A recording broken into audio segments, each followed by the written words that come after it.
Assalamualaikum warahmatullahi wabarakatuh. Perkenalkan, nama saya Anastasia Biesta dari Prodi Manajemen Syariah NIM 289215019 akan mempresentasikan materi ulangan tengah semester mata kuliah statistika dengan dosen pengampu Ibu Irvia Eriza. Perspektif sejarah kualitas dan produktivitas. Nah, kualitas telah menjadi konsep yang sangat luas.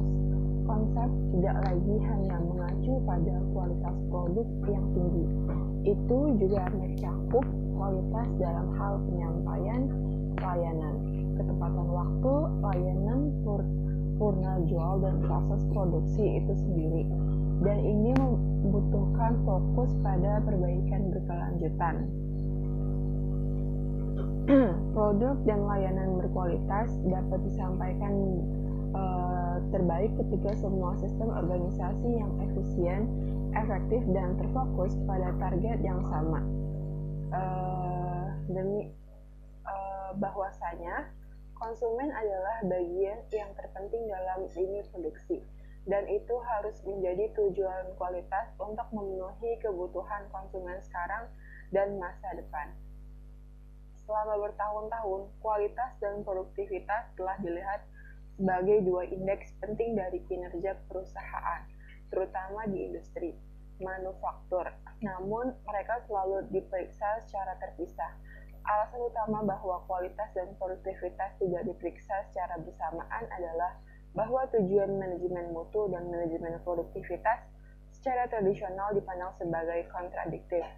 Penelitian terbaru menunjukkan bahwa kualitas dan produktivitas harus memiliki hubungan yang positif. Kualitas dapat dikatakan kepuasan pelanggan, sedangkan produktivitas merupakan perbandingan antara output yang dihasilkan dengan input yang digunakan untuk menghasilkan output, dan tidak akan lengkap jika tidak memperhitungkan elemen kualitas akun, seperti produk yang ditolak atau berkualitas buruk. Karena peningkatan produktivitas tidak hanya berarti produksi produk atau jasa yang efisien, tetapi juga produk dan jasa yang diperlukan, diminta, dan dibeli oleh pelanggan dan masyarakat luas secara berbeda. Orientasi pelanggan sekarang menjadi pertimbangan utama, dan kualitas unggul adalah indikator utama kinerja produktivitas yang baik.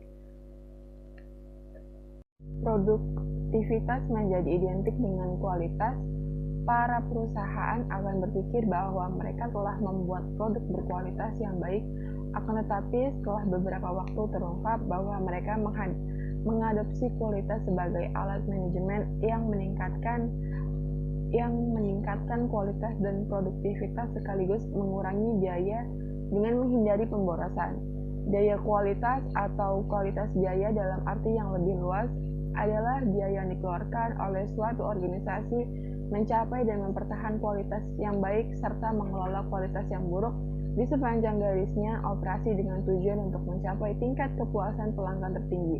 Biaya analisis kualitas memicu perubahan dan memberikan bukti mengapa perubahan harus dilakukan. Kebutuhan untuk meningkatkan posisi keuangan suatu organisasi secara langsung berkorelasi dengan proses pembuatan kualitas perbaikan. Biaya kualitas yang buruk akan cenderung nol jika setiap aktivitas dilakukan dengan baik di waktu yang akan datang. Metode untuk meningkatkan kualitas dan implikasinya pada tingkat kualitas yang buruk dan produk berkualitas baik dapat menentukan hubungan produktivitas dengan kualitas. Apakah peningkatan kualitas meningkatkan atau menurunkan produktivitas? Biaya kualitas sebagai biaya yang terkait dengan pencegahan, identifikasi, dan peningkatan produk berkualitas rendah bersamaan dengan biaya peluang yang timbul dari hilangnya waktu produksi dan penjualan sebagai akibat dari kualitas rendah. Biaya kualitas adalah biaya yang dikeluarkan atau kemungkinan terjadi karena kualitas yang buruk. Biaya kualitas terkait dengan pembuatan identifikasi, perbaikan, dan pencegahan kerusakan yang merupakan total biaya kualitas yang termasuk biaya kualitas yang dikeluarkan untuk meningkatkan kesadaran akan kebutuhan menghindari kesalahan sehingga tidak ada pemborosan atau biaya yang dikeluarkan karena kesalahan produk perlu diperbaiki. Untuk lebih jelas,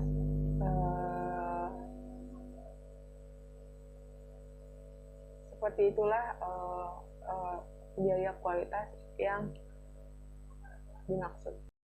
Teori diagram kontrol. Diagram kontrol adalah sebuah grafik yang memberikan gambaran tentang perilaku sebuah proses. Diagram kontrol digunakan untuk memahami apakah sebuah proses manufacturing atau proses bisnis berjalan dalam kondisi yang terkontrol atau tidak. Sebuah proses yang cukup stabil tetapi berjalan di luar batas yang diharapkan harus diperbaiki untuk menemukan akar penyebabnya untuk mendapatkan hasil perbaikan yang fundamental. Diagram rata-rata. Sebuah data dapat disajikan dalam bentuk diagram batang, data dalam tabel, maupun data tunggal. Kemudian data tadi akan dicari median, nilai rata-rata, ataupun modusnya. Untuk nilai rata-rata, diagram batang dapat dicari dengan menggunakan rumus tertentu. Rumus nilai rata-rata diagram batang dapat digunakan apabila jumlah data diketahui. Namun, untuk bentuk data tunggal, datanya terdapat dalam tabel, kemudian data tersebut dijadikan diagram batang yang sajiannya sendiri. Untuk menentukan nilai rata-rata diagram batang, kita harus menjumlahkan data secara menyeluruh. Kemudian, hasil penjumlahan tadi dibagi dengan banyaknya data, terdapat rumus rata-rata diagram batang. Contohnya, rata-rata jumlah data per banyak data. Diagram rentang. Diagram rentang adalah diagram yang memonitor waktu dan biaya. Diagram atribut. Basis data atau kerap disebut database merupakan kumpulan informasi yang disimpan secara sistematis dalam perangkat komputer sehingga dapat dicari dan diperiksa melalui suatu program komputer saat informasi tertentu sedang dibutuhkan. Ketika dokumentasi data atau proses hingga menjadi database, sistem tersebut melihat dari beberapa perspektif. Karena menjadi sistem database yang rapi dan terstruktur, entity relationship diagram merupakan sebuah model untuk menyusun database agar dapat menggambar apa yang mempunyai relasi dengan database yang akan didesain. Yang pertama ada entitas, yaitu kumpulan objek.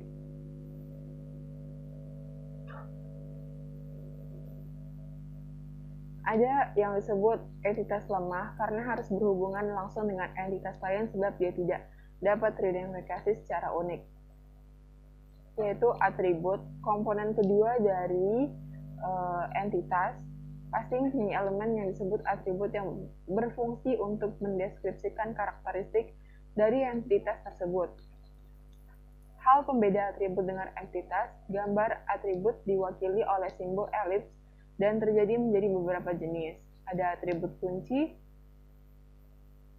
yaitu contohnya NPWP, NIM, atribut simple, tunggal, dipecah lagi, yaitu berupa alamat, atribut multilineal, nilai untuk setiap entitas instan, contohnya nama pengarang, atribut gabungan yang terdiri dari beberapa atribut yang lebih kecil, contohnya nama lengkap terbagi menjadi nama depan, tengah, dan belakang.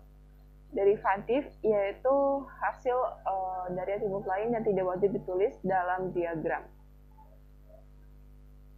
Nah, ada juga relasi, hubungan antara sejumlah entitas yang berasal dari himpunan entitas yang berbeda. Gambar relasi diwakili oleh simbol belah ketupat. Setiap entitas hanya bisa mempunyai relasi dengan satu entitas lain. Hubungan antara satu entitas dengan beberapa entitas dan sebaliknya. Setiap entitas bisa mempunyai relasi dengan entitas lain. Ada garis menghubungkan antara atribut untuk menunjukkan hubungan entitas pada diagram.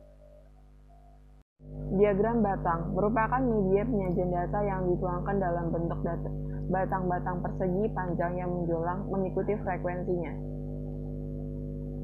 Sekian presentasi dari saya, kurang lebihnya mohon maaf. Wassalamualaikum warahmatullahi wabarakatuh.